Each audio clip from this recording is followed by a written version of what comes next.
How to build a trusting relationship with your child. Imagine your college-age child calling you on a Friday night, telling you that he'd been drinking or asking for a ride home.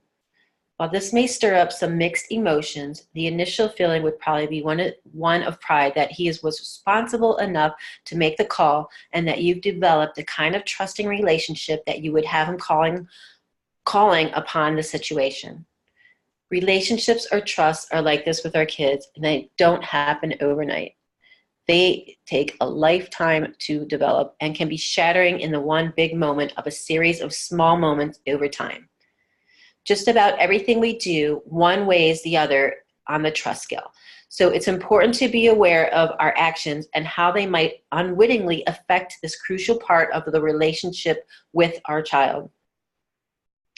From our side of the fence, it's easy for the trust factor to get off on an innocently bad start.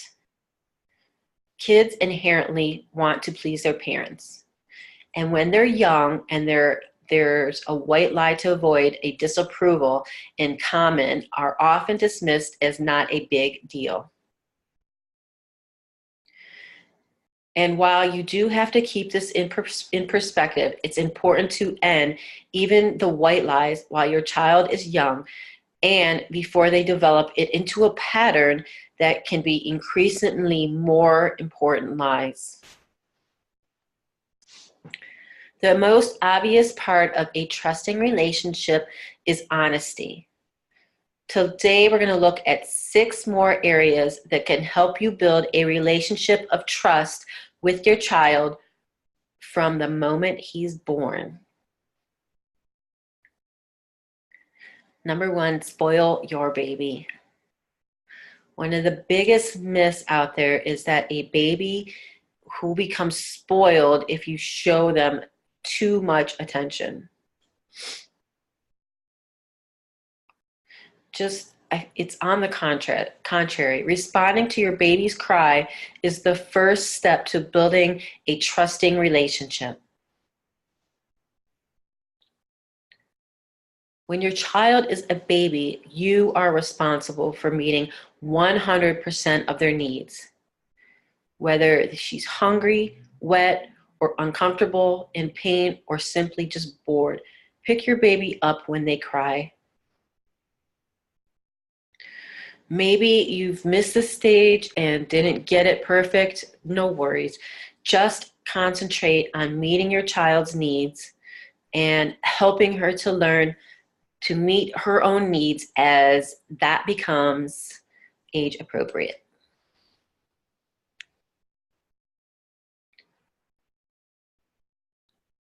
Always respond to your child with love and let her know in all situations, no matter what's happening or how bad it seems, that you love them. Number 2, seek and value your child's opinion. Making your child feel like he matters will go a long way in establishing trust. As much as we're on the go, we often have a few opportunities to talk with our children. So be conscious about creating such opportunities. Whether it's in your head that you commit to talking with them for 10 minutes every day after school, or make it more formalized like a family meeting every weekend to focus on communicating with your child.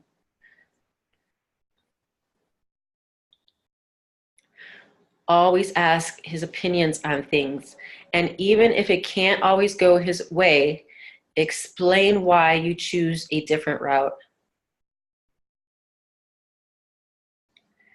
The important thing is to have an open communication and to give your child choices whenever possible. Number 3, keep your word. As a parent, it's often tempting to pacify your child for the moment by making a promise for the future. And it can be something as simple as, no, we don't have time to get ice cream today. We'll do that next week. But before you say that, stop to consider whether you can and whether you want to realistically schedule that in for next week, because kids have a sharp memory for things like that. You don't want your child to be justifiably declaring that you always promise later and consistently fail to deliver. It's best to avoid making promises unless you're 100% sure that you can keep them, which can be tricky when you have the type of schedule most families have.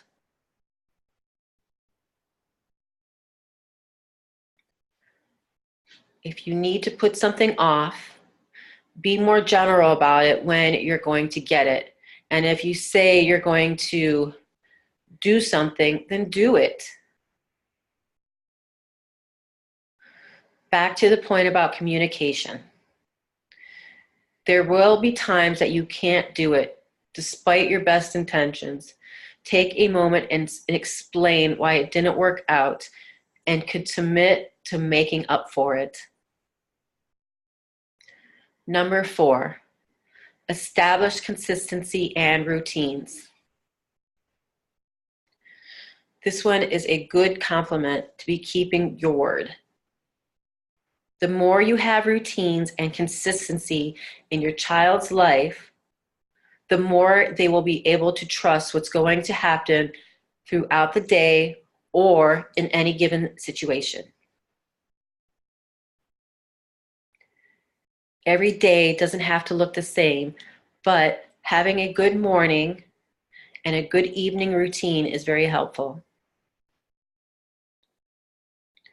You can also have routines for things that are done. For example, when you say, let's get ready to leave, that may mean clean up your toys, put on your shoes, let the dog out, or whatever. Establishing consistency patterns of behavior and action is the foundation for a trusting relationship as your child gets older and things get more complicated. Number 5, don't involve your child in your lies. You know you've told a lie that didn't matter before. We do this without thinking as adults. We like to refer to these little lies as excuses oftentimes. But when your child hears this, you tell a friend on the phone, you're too sick to meet for lunch today, and in fact, you're not sick, that sends a message that you're a person that he can't trust. So how does he know your next words to him will be truthful? And certainly never try to save a buck getting your child to represent himself as being a younger age so that he can get into an event or a restaurant for a cheaper price. It's not worth the dollars you'll save. And your kids don't have the ability to determine which lies are harmless. Of course, sometimes it's okay, if not even better, to lie. Your best friend already got that new haircut she loves. No reason to tell her how much you hate it, even when she asks. As your child gets older, you can help him learn about the good lie, but he's going to need to be pretty mature to understand the difference. Number 6, own your mistakes. As you've undoubtedly figured out, you're going to make mistakes. Instead of trying to hide them, gloss over them, or make excuses for them, fess up and apologize. Letting your child to see that you were wrong and that you took responsibility for it helps her trust in your word and your decisions, knowing that you that you'll own it if you've done the wrong thing. It also makes a good role model for your child, encouraging them to be honest and accountable when they make mistakes. Trust is the cornerstone of a good relationship. Building trust with your child is a key factor in establishing a solid, lifelong relationship with her. If she knows she can trust you, even when you're angry or upset with your decisions, she will still respect you and know, at least on some level, that this too shall pass. No, not only will trust be the foundation for a positive relationship between you and your child, but it will help her develop her solid relationships with spouses, partners, co-workers, and friends. If you found value in this post, make sure you connect with Kids Party Characters on Facebook, where we share daily updates on the magic we bring to children's parties, as well as our best tips and strategies for raising healthy and happy children. And when it's time to book your next party, head over to kidspartycharacters.com. We have over 200 characters of the most popular characters waiting to become the special guest at your child's party. We also have packages that include party favorites such as cotton candy, snow cone, face painting, balloon twisters, and magic shows. So if you want to connect with us on facebook.com/kidspartycharactersny, or you can subscribe to our Kids Party Characters podcast on below. Thank you so much. I'm Cheryl Jacobs, and thank you for listening.